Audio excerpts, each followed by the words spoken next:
मैले बोलेको केटीले बोले जस्तै बाज ठ्याक्कै ल ल पानी खाऊ ल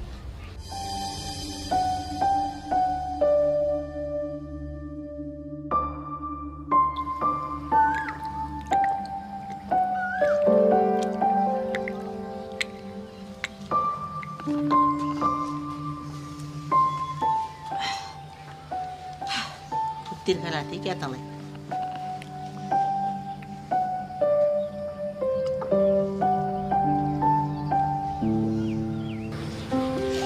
थ्याङ्क यू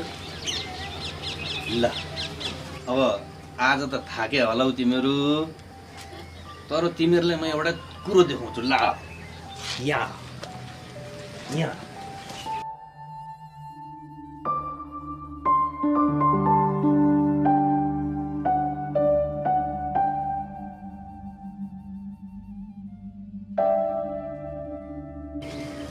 यो जम्मै खेत बाँझो भएको किन थाहा छ गाउँमा खेताला कोही पनि नभएर काम गर्ने मान्छे कोही नभएर ल भाइ बहिनी हो भोलि बिहान तिमीहरूको काम भनेको जुरुक्क उठ्ने चिया खाने त्यसपछि कोरालो बोकेर खेत आउने त्यसपछि गम गम खेत खन्ने त्यो खने बापत तिमीहरूलाई म 1,000 रुपियाँ पैसा पनि दिन्छु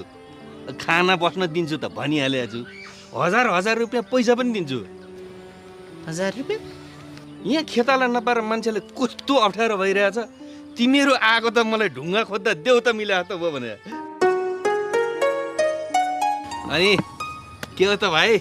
ओहो ल मान्छे हेर्दाखेरि त सर्लक्क परेको ब्रिटिस आर्मीमै जाहिर खाला हो त छ त काम खोज्दै हिँडेका छौ के हो काम त गर्छौ नि हो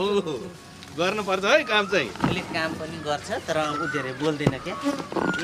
सानैदेखि नबोल्ने खाले लजालु खाले लजालु तर यो नानी चाहिँ धेरै बोल्दिरहेछिन् फरासिली रहेछिन् होइन त बाबु